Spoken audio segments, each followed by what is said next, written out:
ایک माँ की खामोश थकन जो कोई नहीं देखता।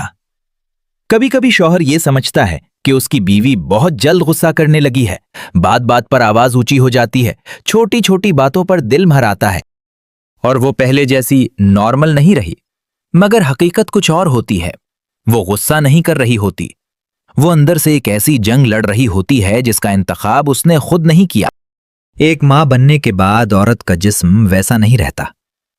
वो दर्द महसूस करती है, ऐसे दर्द जिन्हें वो खुद भी ठीक से बयान नहीं कर पाती। उसका दिमाग अब कभी खामोश नहीं होता, हर वक्त किसी न किसी फिक्र में उलझा रहता है। बच्चे ने खाना खाया, वो ठीक सो रहा है, मैं अच्छी माँ हूं या नहीं। और ये थकन, ये सिर्फ नींद की कमी नहीं होती, ये एक ऐसी गहरी थकन होती है जो हड्डियों में उतर जाती है, जिस्म से ज्यादा रूह को थका देती है। लोग कहते हैं तुम पहले जैसी क्यों नहीं रही, मगर कोई ये नहीं पूछता तुमने अपने अंदर क्या कुछ खो दिया है।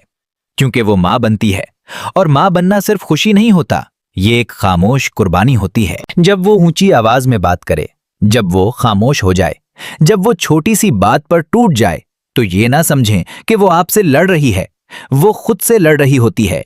वो कोशिश कर रही होती है कि सब कुछ संभाल ले, घर भी, रिश्ता भी, बच्चा भी और खुद को भी। मगर इस सब में वो कहीं ना कहीं खुद को खो रही होती है। और फिर भी अपने सबसे मुश्किल लम्हों में भी वो हार नहीं मानती। वो बार बार इंतखाब करती है, अपने बच्चे का, अपने घर का, अपने रिश्ते का और मोहब्बत का। अगर आप वाकई इससे मोहब्बत करते हैं तो उसे समझने की कोशिश करें, बदलने की नहीं। कभी उसके करीब बैठकर सिर्फ इतना कह दे, मैं तुम्हारे साथ हूं।